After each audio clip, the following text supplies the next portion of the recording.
Hello दोस्तों, पवन teaching centre में आपका स्वागत है। पेन पेपर हाथ में और 10वीं के ज्योग्राफी के बुक साथ में है, तो बने रहे पवन टीचिंग सेंटर के साथ, पढ़ते रहें, आगे बढ़ते रहें। हम लोग आज ज्योग्राफी के चैप्टर 4 पढ़ने जा रहे हैं। चैप्टर 4, तो चैप्टर 4 में क्या है? परिवहन। कौन वाहन? परिवहन। कौन चार? संचार। कौन पार? व्यापार। परिवहन पढ़ेंगे, संचार पढ़ेंगे और व्यापार पढ़ेंगे। इस सब चीज़ों के बारे में हम लोग चैप्टर 4 में सीखने के लिए मिलेगा। तो हम लोग चलते हैं, देरी ना करते हुए आगे बढ़ते हैं। अगर आप इस वीडियो को देख रहे हैं तो लाइक और शेयर सब्सक्राइब करना ना भूलें। चलते हैं आगे। कह रहा, क्या आपको कभी इस बात पर विचार किया है कि आपके गांव शहर में जीवन की सभी आवश्यक वस्तु कहाँ से आती है और कैसे आती है? क्या आपने कभी सोचा है कि जो भी घर में आपका वस्तु आता है वो कहाँ से आता है, कैसे आता है? बोल नहीं सर, हम तो नहीं सोचे। हम क्या आज सिखाएंगे हमको सोचने के लिए आपको। पंजाब में पैदा होने वाले गेहूं, पश्चिम बंगाल में उपजने वाला चावल, धनबाद में खनन किया जाने वाला कोयला, महाराष्ट्र में पैदा होने वाला कपास, आपके द्वारा लिखी जाने वाली चिट्ठियाँ एवं संदेश दूसरे स्थानों एवं लोगों तक कैसे पहुंच जाते हैं? कह रहा, हमारे द्वारा जो भी पंजाब में गेहूँ उपज रहा है, पश्चिम बंगाल में जो सामान बन रहा है, धनबाद में जो कोयला निकल रहा है, महाराष्ट्र में जो चावल का पैदा किया जा रहा है, वो हमारे यहाँ जो हम चिट्ठी लिख रहे हैं, जो संदेश लिख रहे हैं, वो कैसे चला जाता है और कैसे चला आता है? क्या उसके बारे में आप जानते हैं? नहीं जानते तो हम बताने का प्रयास करते हैं। यह सब संभव हो पाता है परिवहन एवं संचार के साधन द्वारा। कौन वाहन? परिवहन। कौन चार? संचार। किसी भी क्षेत्र या राष्ट्र के समुचित विकास में, किसी भी क्षेत्र या राष्ट्र के कौन विकास? समुचित विकास में परिवहन एवं संचार के साधन आधार का काम करता है। कौन सा काम करता है? आधार का काम करता है। ये साधन उत्पादन एवं उपभोग अथवा मांग एवं आपूर्ति के बीच संबंध स्थापित करता है। कोई भी चीज़ का संसाधन, इस सारी चीज़ को आना जाना है, वो परिवहन और संचालन के साधन को क्या करता है? मैनेजमेंट करता है। इसी को मांग और आपूर्ति के उपभोक्ता जो मांग करते, जो इसकी आपूर्ति होता है, उसी के बीच में संबंध स्थापित करने का काम करता है। कौन? परिवहन, संचालन, व्यापार। इसलिए इन्हें राष्ट्रीय अर्थव्यवस्था के जीवन रेखा कहा गया।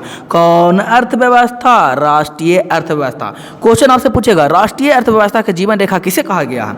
तो राष्ट्रीय आंसर आप क्या देखिए, राष्ट्रीय अर्थव्यवस्था का जीवन रेखा परिवहन, संचालन और व्यापार को कहा गया है। तो नीचे कमेंट बॉक्स में लिख के देख एकदम जरूर लाइक वाला बटन में, लाइक वाला बटन को दबाना ना भूले। पढ़ने रहे पवन टीचिंग सेंटर के साथ, पढ़ते रहें, आगे बढ़ते रहें। हम लोग आगे चलेंगे, देखेंगे वाहन। कौन वाहन? परिवहन। कौन वाहन? परिवहन। परिवहन में हम लोग सबसे पहले परिवहन के प्रकार पढ़ेंगे। परिवहन कितने प्रकार के होते हैं तो आप जैसे देख रहे होंगे, पूरा बढ़िया से विश्लेषण ऊपर लिखा हुआ है। हम पढ़ के आप यहाँ पर इसको शॉर्ट में आपको बताने का प्रयास करते हैं, क्योंकि एक भी शब्द छूट न पाए। जैसे आप लोग सुनते हैं, एक भी बच्चा पोलियो के दावा के प्रचार करते, तो एक भी बच्चा छूट न पाए। मेरा कोशिश रहेगा यहाँ पर जो लिखे गए हैं बिहार बोर्ड की बुक में, वो एक भी शब्द छूट ना पाए और अच्छे से आप समझ पाएँ वो सारे बातों को। जो आप घर पर बैठ के, कहीं बाजार जाने क्लास नहीं करने जाते हैं, जो आपको सुविधा के अनुसार मैं आपको सुविधा दे रहा हूँ, घर पर एक एक शब्द को पढ़ सकते हैं या जान सकते हैं। अगर किसी भी शब्द को जानने में कोई प्रॉब्लम, परेशानी, समस्या, तकलीफ हो तो नीचे कमेंट बॉक्स में हमें लिख के जरूर बताएं। अगर पिक भेजना तो पिक जाकर भेजिए। कहाँ? टेलीग्राम चैनल पर जाइए, PTC सर्च मारिएगा टेलीग्राम पर, वहाँ पर भी आप हमको अंडरलाइन करके बता सकते हैं सर, पिक फोटो खींच के कि सर ये नहीं समझ में आया। करा परिवहन के प्रकार। दो स्थानों के बीच आवागमन के लिए। कौन गमन? आवागमन के लिए परिवहन साधन की आवश्यकता होती है। दो स्थानों से, ये सर दो स्थान हमके मान लीजिए, ये एक स्थान है और ये एक स्थान है, ये दो स्थान हुआ। यहाँ से इसको हम नाम दे देते हैं टुलपा, टी से टुलपा, टी से टुलपी। टुलपा को जाना है टुलपी के पास। जब टुलपा को जाना है टुलपी के पास, जो एक स्थान से दूसरा स्थान जाएगा, तो टुलपा कोची के माध्यम से जाएगा? दौड़ते तो जाएगा ना, उतना तो एथलीट तो है नहीं कि दौड़ते पहुंच जाएगा। तो ये जाएगा परिवहन की मदद से। या तो जाएगा बस से जाएगा, यानी रोड मार्ग से जाएगा, या तो रेल मार्ग से जाएगा, या तो हवाई जहाज से उड़ के चल जाएगा, यही, या तो जल मार्ग से जाएगा, जल की सुविधा होगा। तो यही सारे मार्गों से जाने का प्रयास करेगा। तो एक स्थान से दूसरे स्थान तक जो जाएगा, उसी जाने को ही क्या कहेंगे? परिवहन। कौन वाहन? परिवहन। उम्मीद करते हैं आपको समझ में आएगा परिवहन, यानी कि आप घर में हैं, नानी घर जा रहे हैं, नानी घर जाएंगे किसी न किसी माध्यम से जाएंगे, या तो रोड के माध्यम से जाएंगे, या तो रेल, बस, ट्रेन, कुछ भी के माध्यम से जाएंगे, तो जाने का जो मार्ग होगा वही मार्ग क्या कहलाएगा? परिवहन कहलाएगा। तो हम लोग देखते हैं परिवहन कहलाएगा। वर्तमान समय में परिवहन एक संचार के साधन, सामाजिक आर्थिक व्यवस्था की धमनियाँ हैं। कौन मनिया? धमनिया। कहने का मतलब अब आजकल के जो वर्तमान समय में देखा जाए परिवहन संचार जो है एक सामाजिक अर्थव्यवस्था की धमनियाँ, यानी कि एक सामाजिक अर्थव्यवस्था इसको क्या किए हुए? जोड़े हुए, यहाँ से यहाँ तक इसको क्या किए हुए? जोड़े हुए। हमारे विश्व की आकार और क्या कर जो हमारे विश्व को आकार देती है, उसे प्रभावित करती है तथा उससे खुद भी प्रभावित होती है। भारत में परिवहन के लिए सड़क मार्ग, कौन मार्ग? सड़क मार्ग। रेल मार्ग, कौन मार्ग? रेल मार्ग। जल मार्ग, वायु मार्ग एवं पाइपलाइन की सुविधा, कौन सुविधा? पाइपलाइन की सुविधा उपलब्ध है। हमारे परिवार में, हमारे परिवार भारत में कौन कौन की सड़क मार्ग, रेल मार्ग, जल मार्ग, वायुयान, पाइपलाइन मार्ग की क्या चीज़? सुविधा है एक स्थान से दूसरे स्थान जाने के लिए। पहाड़ी क्षेत्रों में आने जाने के लिए विशेषकर पर्यटन की दृष्टि से कई जगह पर रज्जू मार्ग का विकास भी देखने को मिलता है। तो ये रज्जू मार्ग बहुत कम यूज होता है, जो जाते हैं क्रेनवा पर ऐसे करके डोलिया पर बैठ के इधर से उठ के ऐसे ऐसे ऊपर की ओर चले जाते हैं, रज्जू मार्ग कहलाते हैं। तो हम लोग देखते हैं परिवहन के प्रकार। कौन वाहन? परिवहन के कौन कार? प्रकार। तो परिवहन के कितने प्रकार हैं? तो देख रहे होंगे परिवहन के मुख्यतः 4 प्रकार हैं। तो 4 है कि 5 है? तो बोल सर 5 है, आप 4 बोल रहे हैं, हम कह लीजिए 5 प्रकार है। सबसे पहला प्रकार है सड़क मार्ग। आप देखते होंगे सबसे ज़्यादा सड़क मार्ग का उपयोग किए करते होंगे। जैसे साइकिल चला रहे हैं तो सड़क मार्ग, पैदल जा रहे हैं सड़क मार्ग, बस से जा रहे हैं सड़क मार्ग, टेम्पो से जा रहे हैं, ऑटो से जा रहे हैं, मोटरसाइकिल से जा रहे हैं, कार से जा रहे हैं, स्प्लेंडर पर से जा रहे हैं, अपाचे से जा रहे हैं, किसी भी से जा रहे हैं, तो कौन मार्ग का प्रयोग करते होंगे? सड़क मार्ग। तो मुख्यतः सड़क मार्ग को 1 नंबर पर रखा गया है, क्योंकि ज़्यादा इसका उपयोग होता है सड़क मार्ग का। जो लोग हैं जो ज़्यादा यूज करते हैं कौन मार्ग का यूज़ करते हैं? सड़क मार्ग का यूज़ करते हैं, इसलिए इसे 1 नंबर पर रखा गया। कौन मार्ग को? सड़क मार्ग को। दूसरे नंबर पर सड़क मार्ग के बाद देखा जाता है रेल मार्ग। जो रेल पटरी बिछा हुआ है उसे कौन मार्ग कहते हैं? रेल मार्ग कहते हैं। तो सड़क मार्ग के जो बचता बाकी जो क्या होता है? रेल पर। देखते हो एकदम पूरा धक्कम धुक्के एकदम बैठल के जगह नहीं है, तब ये घोसम इधर चलिए उधर चलिए जाके एकदम पूरा बैठा हुआ है, रेल पर बैठा हुआ। तो कौन मार्ग के उदाहरण है? रेल मार्ग के उदाहरण। रेल मार्ग में जैसे रोड, मालगाड़ी, एक्सप्रेस जाता है, पैसेंजर जाता है, ये सब किसके कहाँ चलते हैं? रेल मार्ग के द्वारा एक स्थान से दूसरे स्थान तक जाते हैं। दिल्ली जाना है तो रेलगाड़ी के माध्यम से जाएंगे, या बस से तो नहीं उतना आप हिम्मत करिएगा, तो बस बहुत सा सड़क मार्ग का भी प्रयोग करते हैं, लेकिन ज़्यादातर लोग क्या करते हैं दिल्ली जाने में? रेल मार्ग का उपयोग कर लेते हैं। बोल सर हम तो दिल्ली से हैं तो हम कैसे जाएंगे? अरे दिल्ली से तुम बिहार आओ तो बिहार रेल मार्ग का उपयोग करो, चाहे सड़क मार्ग का उपयोग करो।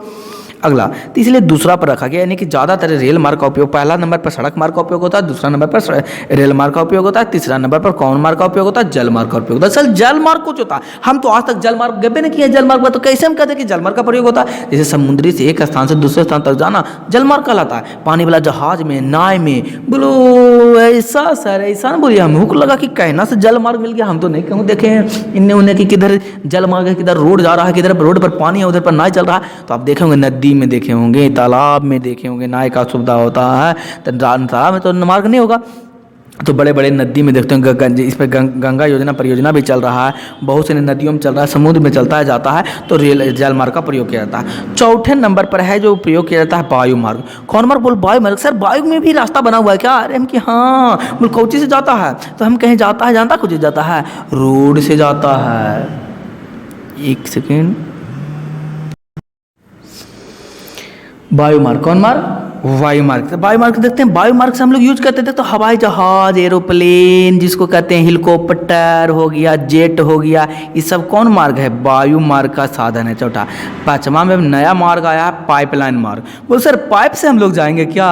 हम कि पाइप से नहीं, कहने का मतलब हुआ नहीं, जैसे ये भी तो मार्ग नहीं कहलाएगा। जैसे अभी देख रहे हो गैस, सभी का सिलेंडर बिछाया जा रहा है, गैस बिछाया जाता है पाइप के माध्यम से, तो गैस जाएगा सबके घर घर में, तो कौन मार्ग से जाएगा? पाइप मार्ग से जाएगा। तो पाइप लाइन मार्ग कहलाएगा। पानी जा रहा है, पानी जो देखते होंगे नगर निगम में पाइप लाइन से मारते हैं, तो ये भी तो एक प्रकार का मार्ग ही ना, रास्ता ना आने जाने का। आपको सामान आ रहा है, वस्तु आ रहा, हम लोग परिवहन किसी एक स्थान से दूसरे स्थान किसी चीज़ को ले जाना, आप क्या कहलाता? परिवहन कहलाता। तो ये भी तो एक प्रकार का मार्ग ना हुआ।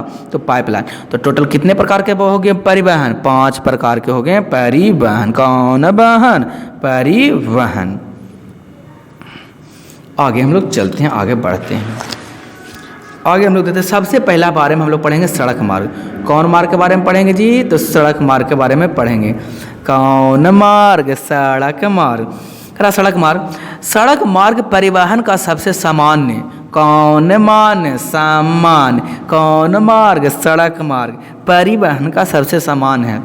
सुलभ एवं सुगम साधन है। कौन साधन? सुलभ एवं सुगम साधन।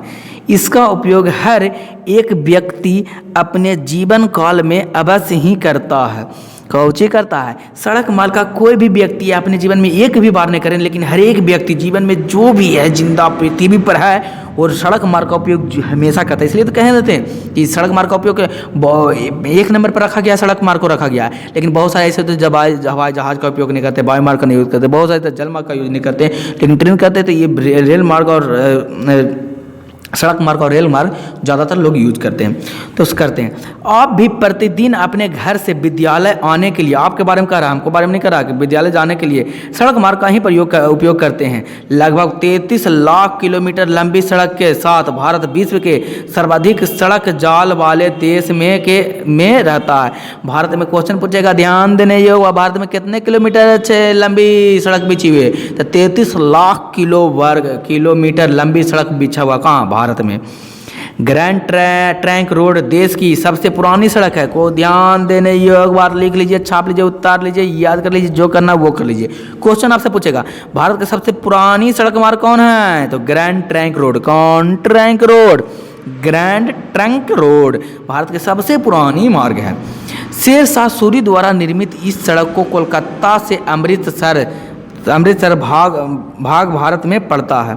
अमृतसर तक का भाग जो भारत में पड़ता है वहाँ तक है, यानी कि अमृतसर के जो आधा पाकिस्तान में पड़ता है, आधा भारत में पड़ता है, वो क्या है? कोलकाता से अमृतसर को जोड़ता है। जो कौन रोड है? ग्रैंड ट्रंक रोड है। इसको कौन निर्माण किया था? शेरशाह सूरी। कौन सूरी? शेरशाह सूरी ने निर्माण किया था। आजकल इसे अमृतसर से दिल्ली तक राष्ट्रीय राजमार्ग संख्या 1 NH1 राष्ट्रीय राजमार्ग संख्या नेशनल हाईवे NH1 के नाम से जाना जाता है। NH1 ग्रैंड ट्रंक रोड को नाम बदल के क्या रख दिया है? ग्रैंड ट्रंक रोड NH1 रख दिया गया। तो दिल्ली से कोलकाता तक राष्ट्रीय राजमार्ग संख्या 2 NH2 के नाम से जाना जाता है। ये NH1 कलकत्ता से अमृतसर NH1, और फिर दिल्ली से कलकत्ता को NH2 के नाम से ही जाना जाता है। किसने बनाया था? शेरशाह सूरी ने बनाया था। कब बना, कौन नाम किया गया था? ग्रैंड ट्रंक रोड नाम पड़ा था इसका। अमृतसर से कारगिल होते हुए लेह तक ले जाने वाली सड़क को राष्ट्रीय राजमार्ग संख्या A1 कहा जाता है। वन ए कहा जाता है। A1 क्या कहा जाता है? राष्ट्रीय राजमार्ग को A1 कहा जाता है। कहाँ से कहाँ? अमृतसर से कारगिल तक जाता है, उसे A1 के नाम से जाना जाता है। कौन जाता है? नाम से जाना जाता है। आगे करा, भारत में सड़कों का विकास। किसका विकास? भारत में सड़कों का विकास करा। भारत में सड़कों के विकास का आरंभिक प्रमाण कौन मान? आरंभिक प्रमाण हड़प्पा एवं मोहनजोदड़ो। कौन जोदड़ो? मोहनजोदड़ो की सभ्यता में मिलता है। कौन सभ्यता मिलता है? सभ्यता मिलता है। बुद्धकालीन। कौन कालीन? बुद्धकालीन शासकों ने भी सड़कों का निर्माण करवाया था। कह रहा कि भारत के सड़कों का निर्माण आज से नहीं प्रमाणित है, ये नहीं नया हम लोग आया जो शेरशाह सूरी आए हैं वो बना दिए, ग्रैंड ट्रंक रोड बना दिए हैं, ये नहीं है, यहाँ से नहीं है। जिसको NH2 कहा जाता है, या हुआ कहाँ बना जाता है? सबसे पहले बना था, कहाँ से बना था? कोलकाता से अमृतसर बनाया जाता है। फिर इसको सुधार कर कहाँ बनाया? दिल्ली तक जोड़ दिया गया था। अमृतसर दिल्ली तक हो गया, जिसको NH1 कहते हैं। फिर NH2 हुआ, NH2 किसको? NH2 बना गया। इसी को दिल्ली से जब कलकत्ता तक जोड़ा गया राष्ट्रीय मार्ग, उन्हें NH2 कहलाया, नेशनल हाईवे कहलाया। फिर अमृतसर से कारगिल तक जो जोड़ा गया वो राष्ट्रीय राजमार्ग कहलाया, जिसको A1 बोलते हैं। तो ऐसा नहीं कि आज पहली बार ऐसा हुआ है कि पहली बार बताया गया है कि सड़क बन गया है, शेरशाह सूरी आए भारत में और सड़क बना दिए। हड़प्पा जो मोहनजोदड़ो हड़प्पा की सभ्यता से ही मार्ग बनते आ रहा है, मार्ग प्रस्तावित होते आ रहा है। मोहनजोदड़ो की भी सभ्यता में मिलती है? बुधकालीन। कौन कालीन? कालीन भैया, देखे होंगे आप, अगर वेब सीरीज के होंगे लागे तो कालीन भैया मन में लड्डू फूटा। देखिए इधर, बुद्धकालीन शासकों ने भी सड़क का निर्माण किया। जो बुद्ध के शासनकाल करे तो वो भी सड़क का क्या निर्माण कराया। 1857 ईस्वी में प्रथम स्वतंत्रता संग्राम के बाद रेल मार्ग के पूरक के रूप में सड़कों का विकास अंग्रेज शासकों ने किया। कौन शासकों? अंग्रेज शासकों ने किया। कब? 1857 ईस्वी के प्रथम स्वतंत्रता संग्राम के बाद रेल मार्ग का उपयोग पूर्व के रूप में सड़कों का विकास अंग्रेज शासकों के द्वारा किया गया। यही नहीं, स्वतंत्रता के पूर्व देश में सड़कों के विकास, कौन को? सड़कों के विकास के लिए नागपुर, कौनपुर? नागपुर सड़क योजना। कौन सड़क योजना? नागपुर सड़क योजना के तहत उल्लेखनीय प्रयास किए गए। कौन खिनीय? उल्लेखनीय प्रयास किए गए। परिमानता, कौन मान्यता? परिमानता। स्वतंत्रता प्राप्ति के समय देश में लगभग 2.25 लाख किलोमीटर कच्ची एवं 1.46 लाख किलोमीटर पक्की सड़क बनी हुई थी। अगर स्वतंत्रता की प्राप्त की तो सर स्वतंत्रता कब हुआ? नीचे कमेंट बॉक्स में बताइए, भारत कब स्वतंत्र हुआ? आपको ये भी नहीं पता है? जल्दी लिख के बताइए। तो स्वतंत्रता प्राप्ति के बाद ने देखा गया ना, उसमें कच्ची मार्ग ज़्यादा थे या पक्की मार्ग कम थे। तो विषय क्या, अब तो ज़्यादा हो गया होगा, पक्की मार्ग ज़्यादा हो गया होगा, कच्चे मार्ग कम रहा होगा। स्वतंत्रता प्राप्ति के बाद सड़कों के विकास पर पर्याप्त ध्यान दिया गया। किसके विकास पर? सड़कों के पर्याप्त ध्यान दिया गया।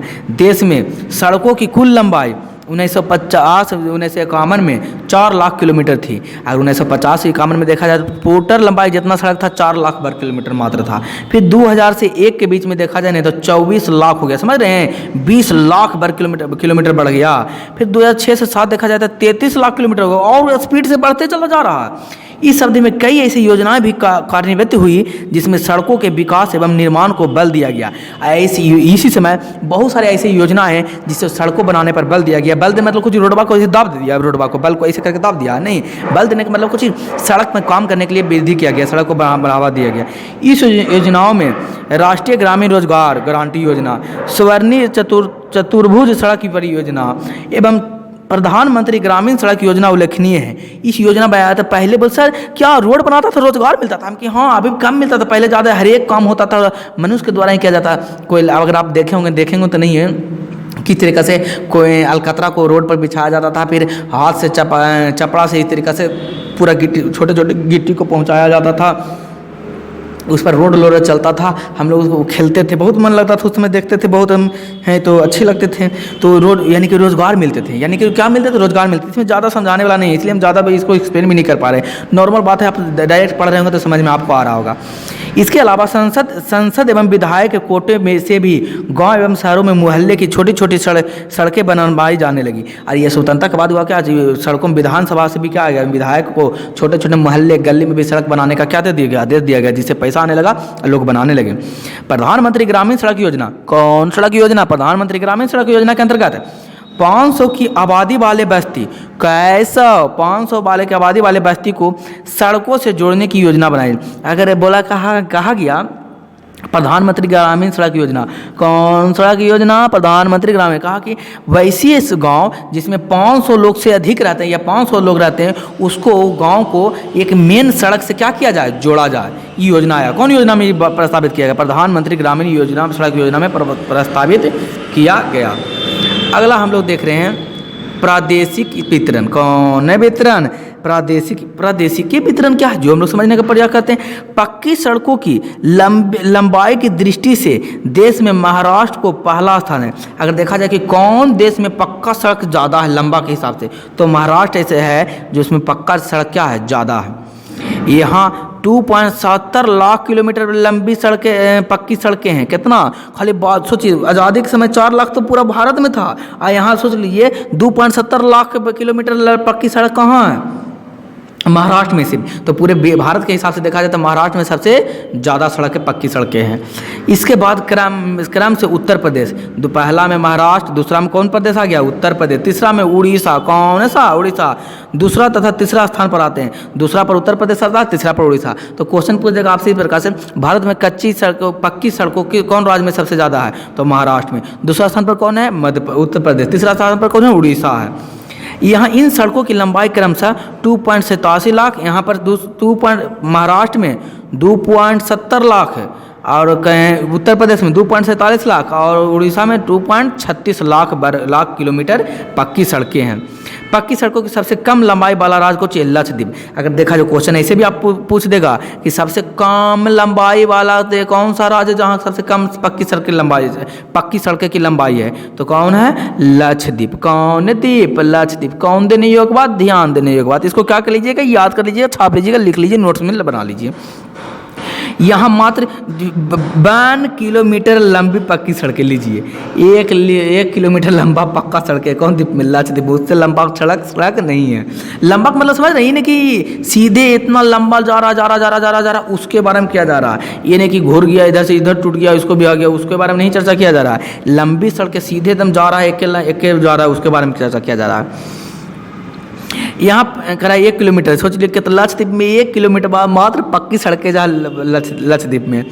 करा सड़कों का घनत्व की दृष्टि से केरल प्रथम स्थान पर है। अगर घनत्व में देखा जाए, लंबाई में देखा जाए कि बहुत अधिक मात्रा में हो, इधर से जा रहा लंबे, इधर से निकल गया, इधर से निकल गया, इधर से निकल गया, तो कौन सा राज्य आएगा, तो इसमें देखा जाएगा तो कौन सा राज्य आएगा जी, प्रथम राज्य आएगा कौन, केरल। कौन, केरल आ जाएगा प्रथम राज्य। यहाँ प्रति 100 वर्ग किलोमीटर क्षेत्र पर 387 किलोमीटर लंबी सड़कें, सोच लीजिए 100 किलोमीटर क्षेत्र पर जाएगा तो 387 किलोमीटर लंबा कोचिंग दिखाई दे देगा, सड़कें दिखाई दे देगा। सोच लीजिए कितना अधिक है।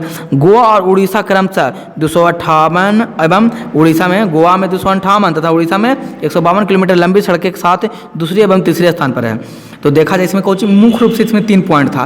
पहला, सबसे लंबी सड़क कौन सा राज्य में है, तो महाराष्ट्र में। दूसरा कोचिंग उत्तर प्रदेश में। तीसरा नंबर पर कौन है, उड़ीसा में। फिर कच्ची सड़कें में घनत्व के हिसाब से देखा जाए तो सबसे छोटा कौन है, सबसे कम कौन सा राज्य में पक्की सड़कें है, तो लक्षद्वीप में। अगर घनत्व के हिसाब से देखा जाए तो कहाँ सबसे ज़्यादा है, सबसे ज़्यादा कहाँ मिल जाएगा आपको, घनत्व के हिसाब से देखा जाएगा तो सबसे ज़्यादा आपको मिलेगा, कहाँ मिलेगा, केरल में मिलेगा। दूसरा स्थान पर कहाँ, गोवा में। तीसरा स्थान पर कुछ उड़ीसा में मिलेगा आपको। यही 3 बात इसमें याद रखने का वाला बात था।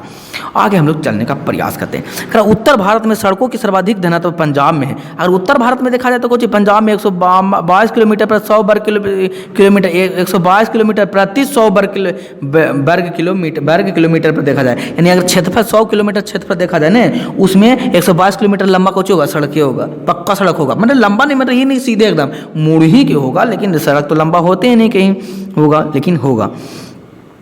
करा दृष्टि से करा के घनत्व है वाला है। इसके बाद उत्तर प्रदेश में एवं पश्चिम बंगाल का स्थान आता है। यहाँ घनत्व उत्तर प्रदेश में आता है कितना, 103 किलोमीटर एवं 102 किलोमीटर प्रति वर्ग किलोमीटर आता है। तो 103 आता है पश्चिम में कौन, उत्तर प्रदेश में, और 102 आता है पश्चिम बंगाल में। तो 100 वर्ग किलोमीटर में प्रति किलोमीटर यहाँ फैला हुआ है। उत्तर पूर्वी राज्यों में इस दृष्टि से देखा, उत्तर पूर्वी राज्यों में कुछ 7 बहिनियाँ।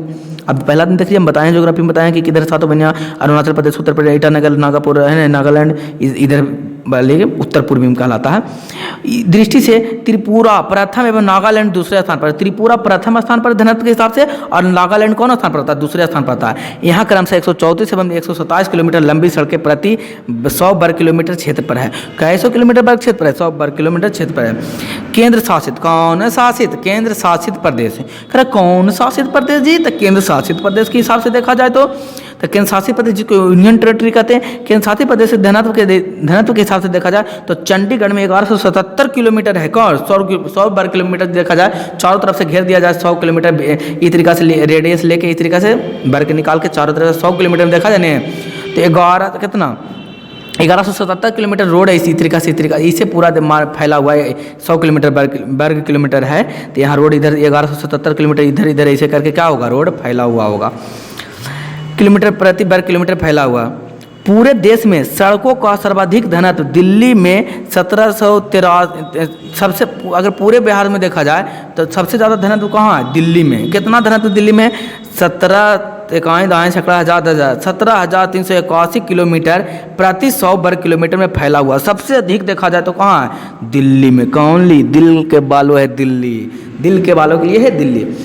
तो आज के लिए हम इतना ही। ई का है वीडियो है पार्ट 1, ज़्यादा वीडियो बड़ा नहीं करते, ऐसे हम लोग पढ़ते रहेंगे। अगर दोस्तों अगर वीडियो देख रहे हैं अच्छा लगा तो लाइक और शेयर सब्सक्राइब करना ना भूलें। बने रहे पवन टीचिंग सेंटर के साथ। अंत में मैं आपको यही कहूँगा, छोटे के प्यार करें, बड़े को सम्मान करें, अपना व्यक्तित्व इस तरीके से कायम रखें कि आपके साथ रह रही स्त्री भी सुरक्षित महसूस कर सके। तो बने रहे पवन टीचिंग सेंटर के साथ, पढ़ते रहिए, आगे बढ़ते रहें। अंत तक आपका वीडियो देखने के लिए धन्यवाद।